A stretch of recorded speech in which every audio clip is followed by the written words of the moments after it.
Salut à tous et à toutes et bienvenue sur Marvel Reporter, la chaîne de l'actualité Marvel. Et aujourd'hui je suis avec Antoine. Salut tout le monde. C'est quoi les news? C'est notre rubrique hebdomadaire où l'on parle de tout ce qui touche à Marvel, que ça soit pour les films, séries, jeux vidéo ou comics.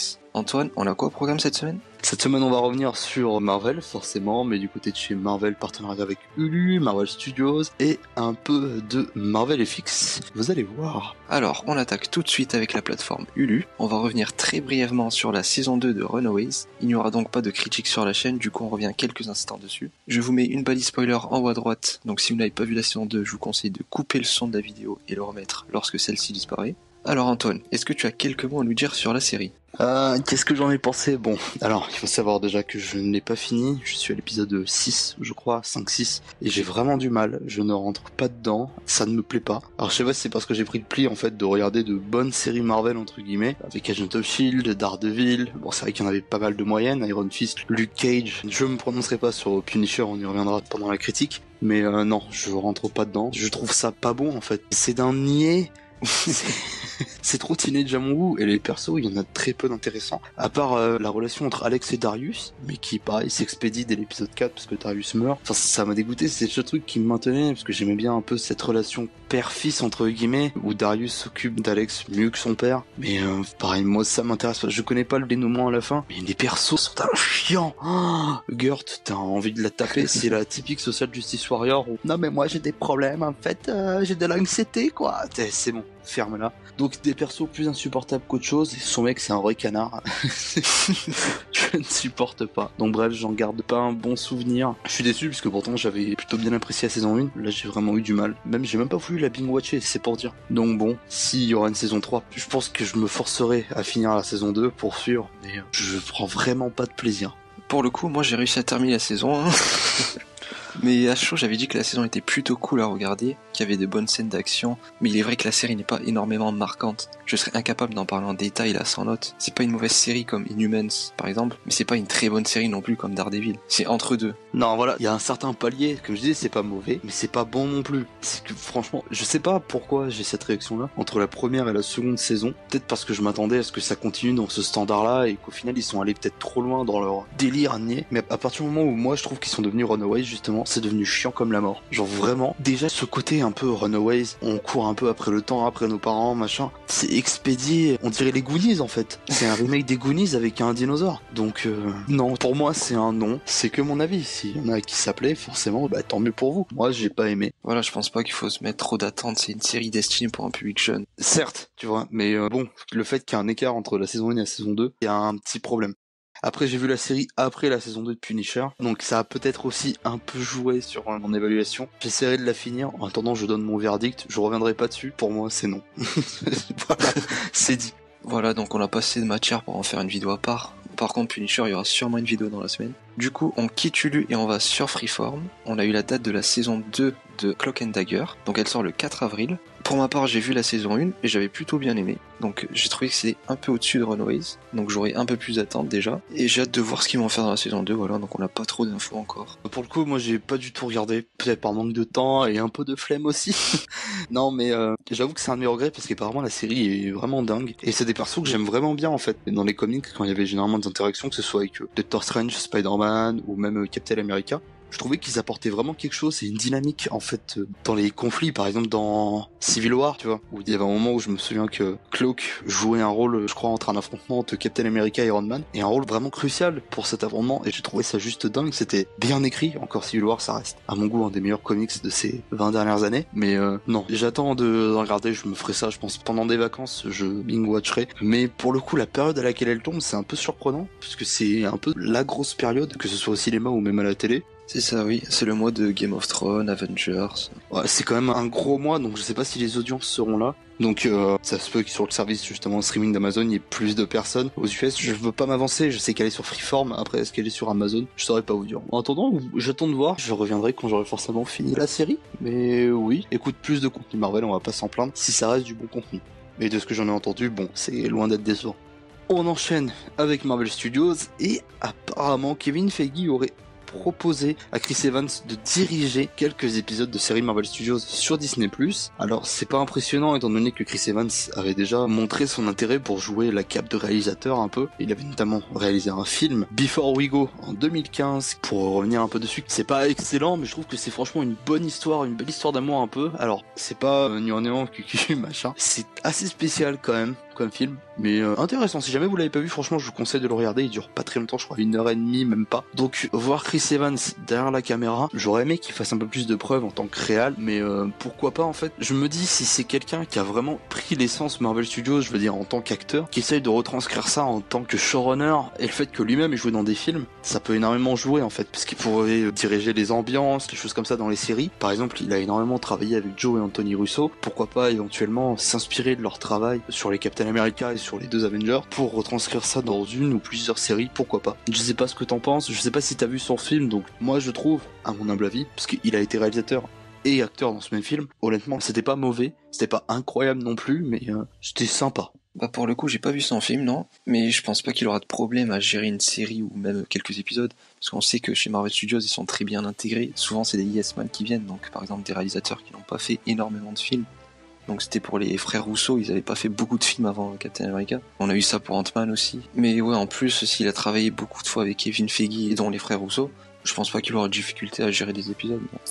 Voilà, donc on espère avoir plus d'informations sur ça. On enchaîne sur Endgame, donc Marvel Studios, qui nous a sorti le spot TV durant le Super Bowl.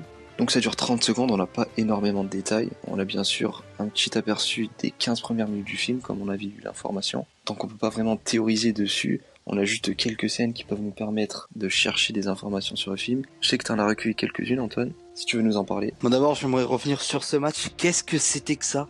J'ai veillé toute la nuit. Alors, j'étais pour le coup très content parce que Spot TV est tombé vraiment au début du match. Mais catastrophique, un des pires Super Bowl que j'ai vu de ma vie. Mais bon, c'est pas le principe de la chaîne. En parlant de ce Spot TV, en fait, j'aimerais évoquer le travail des frères Russo en termes de cinématographie entre guillemets, puisque je trouve qu'ils ont vraiment une patte au niveau de la photographie. Je sais plus malheureusement qui est le directeur photo d'Avengers Infinity War et Endgame, mais il y a un travail qui est fait, je trouve vraiment assez impressionnant. Et ce que j'apprécie tout particulièrement, c'est le fait qu'ils soient vraiment bien restés dans leur ambiance, assez sombre, assez noir pour le coup. On peut voir par exemple des bateaux échoués à Liberty Island, alors que on le sait tous, Liberty Island c'est pas vraiment l'endroit où il y a le plus de bateaux normalement. Donc ça montre bien que le monde, pour le coup New York, parce que bon, les films américains ça reste généralement très patriotique, ça reste surtout à la maison, mais ils continuent bien dans leur lancée d'Infinity War, avec même des voitures crachées qui sont un terrain de baseball dans le Queens, où vraiment c'est le bordel, et ça a pas été rangé. Alors pour le coup ça fait revenir un peu sur le fait que, est-ce que ça se passe 5 ans après? Je ne sais pas, j'avoue que je m'interroge encore là-dessus, c'est ce qui semble avoir été dit, mais je suis pas certain pour le coup. Je me dis au bout de 5 ans les mecs ils auraient pas rangé les voitures ni les bateaux, bon. Bah je pense que ça sera au tout début du film, ça, on aura plus une ellipse où on va les voir travailler sur une idée, sur un projet. Après tu vois, quand c'est l'apocalypse, je me dis aussi les mecs vont pas chercher à ranger 2 Twingo qui se battent en duel, ils vont les laisser. Oui, voilà. Et aussi, quelque chose que je souhaitais évoquer, donc non, Captain America n'est pas un Skrull, j'ai pu le voir sur Twitter il y a pas très longtemps. Le fait qu'il se mange quelque chose dans sa bouche, qu'il se marmonne, non, ça veut pas dire que c'est un Skrull. C'est juste qu'à mon avis, il a la culpabilité de lui avoir survécu, d'avoir échoué dans sa tâche de protection. Surtout qu'on le connaît, dans le but, lui, c'est on essaie de sauver le plus de monde possible, et là, on a même pas pu sauver 75%. Là, c'est 50-50. Mais il y a un personnage, en fait, qui revient vers les 20 secondes, en fait, du spot TV. Est-ce que c'est Sharon Carter? C'est là ma grande interrogation, parce que on peut se dire, bah non, c'est Natasha. Aussi blonde, ça ressemble quand même beaucoup à Sharon pour le coup. Donc je ne sais pas vraiment, j'ai pas plus d'indications là-dessus, j'ai pas forcément vu ce que les gens pensaient sur Reddit, ils sont pas trop revenus là-dessus. Enfin, moi je poserai ma petite pièce sur Sharon, je sais pas ce que t'en penses. Bah on la voit très vite fait de dos, quoi. Je pense pas qu'ils vont s'attarder sur ça, je pense que c'est juste Natasha. Mais au tout début du film, elle est encore un peu blonde, vu qu'on a pu voir sur d'autres images qu'elle serait rousse dans le film. Je pense pas qu'ils vont ramener Sharon pour le spot TV, justement. C'est pas un perso très important dans les films. Après, j'ai une autre question aussi, c'est par rapport à justement au placement de Rocket. On va rentrer dans une genre de cabane de pêcheurs. Je sais pas vraiment ça peut correspondre à quoi cet emplacement. Quand on regarde bien l'image, alors certains pourraient penser, et là où Marvel sont très forts, c'est que généralement dans leur trailer machin, il y a beaucoup de rendering, qu'on pourrait penser justement qu'avec les scènes, il suit Thor. On reviendra sur Thor après. Je sais pas trop. Honnêtement, une petite cabane de pêcheurs comme ça, quel personnage il pourrait aller chercher, qui pourrait aller voir, je sais pas du tout. Est-ce qu'il tenterait d'aller se friter à Thanos lui-même? J'en doute. Et justement, Thor envoie une scène où on pense qu'il est parti voir Thanos. Est-ce qu'il va l'affronter? Est-ce qu'il va le voir dès le début du film? Ça, j'en sais rien. Non, je pense surtout qu'en fait, quand il va arriver un moment où Thor va peut-être partir de lui-même et essayer de retrouver Thanos, justement. Et en fait, il va arriver pile au moment où Thanos, je sais pas pour quelle raison, il est parti, tu vois. Peut-être s'occuper de son champ. Qui sait. Il y a aussi le cas Ronin, qui a l'air d'être dans des gravats un peu. C'est assez spécial. Pareil, je saurais même pas dire où il pourrait être, en fait. Est-ce que ce serait New York dévasté pendant la grande bataille qui opposerait les Avengers à Thanos? Mais il a quand même une grosse lumière rouge sur lui. Donc est-ce que ce serait un vaisseau? Peut-être le vaisseau de Stark, qui sait, ou même le vaisseau de Natasha, qui vient le chercher à Hong Kong, je sais pas du tout pour le coup. Après on peut voir Captain America, apparemment, qui resserre son bouclier. Bon, certains pensent plutôt à c'est Bucky qui reprend le flambeau. Non, pour moi je pense juste que c'est Steve qui se prépare, il est là en mode bon, bah cette fois c'est la bonne, c'est peut-être la dernière pour nous, mais il faut y aller, on peut pas rester les bras croisés. Et il va leader les Avengers comme il a su si bien le faire dans les films précédents ou même dans les comics. Pour moi c'est plus ça, je vois pas un autre personnage endosser le rôle, alors mais pas du tout. Voilà, et concernant les petits effets de montage sur le trailer, on sait que bien sûr qu'il y aura plus de persos sur l'image. On voit différents personnages sortir dehors, donc on suppose peut-être une arrivée de quelqu'un. Donc j'ai vu des infos sur Reddit comme quoi ça serait peut-être l'arrivée de Tony et Nebula, donc qui seraient arrivés avec leur vaisseau qu'on voit réparer au tout début. Ça peut peut-être correspondre justement, et l'effet, donc on voit un espace vide, ça serait peut-être Captain Marvel, qui ne vous aurait pas dévoilé dans le trailer, comme ils avaient pu faire avec Spider-Man pour Civil War. Pour moi, c'est plus plausible, c'est vraiment laisser le doute en fait sur est-ce que Tony et Nebula vont vraiment revenir de l'espace. Ils essaient de jouer sur ça en fait, que les Avengers soient séparés. Pour moi, c'est l'explication la plus plausible. Et voilà, alors que ça se trouve, au bout de 5 minutes, ils seront déjà retrouvés, voilà. On reste sur Endgame un petit plus en fait, puisqu'il y a eu une affiche qui a leaké où ça présenterait donc les 6 Avengers originaux, Thor, Iron Man, Captain America, Black Widow, Hawkeye et Hulk, dans leur tenue donc pour Endgame. Thor, une tenue qui n'évolue pas vraiment entre Infinity War et Endgame. Iron Man, qui plus les films passent et plus son armure devient de plus en plus classe. Et Captain America, où on peut voir qu'ils ont décidé de dessiner un peu les écailles sur le torse. Black Widow qui redevient rousse. Hawkeye qui embrasse donc le rôle de Ronin. Et par contre Hulk, une tenue pour Hulk, mais qu'est-ce qui s'est passé? Il y a peut-être une explication logique derrière. C'est peut-être une tenue en Kevlar ou je ne sais pas, mais pourquoi? La question c'est pourquoi. Après je pense, à mon avis ça doit être une tenue un peu à la Red Richards, tu vois, où il y a l'élastique du coup quand Banner se transforme en Hulk, la tenue prend aussi la forme de Hulk, c'est le plus plausible. Mais bon, en tout cas les costumes vendent du rêve à part celui de Hulk, on comprend pas vraiment, mais soit. Et on peut remarquer que le costume d'Iron Man est un peu inspiré de celui des comics, donc avec du doré sur les bras, comme on avait pu voir des concept art il y a quelques temps. Et Black Widow qui garde sa touche de blondeur sur la mèche. Ouais, bon, elle se fait un peu des coupes cheloues parfois. Oui, un peu. Et pour finir, on passe du côté de chez Marvel FX, parce qu'il y a du nouveau en fait dans l'affaire de la série animée Deadpool. Et apparemment, ce serait Marvel qui serait fautif donc pour l'annulation de la série, d'après John Landgraf, qui est directeur chez FX Télévision. Alors, ils se sont un peu tous jeté la pierre. D'abord c'est FX, après c'était Marvel, après c'était FX.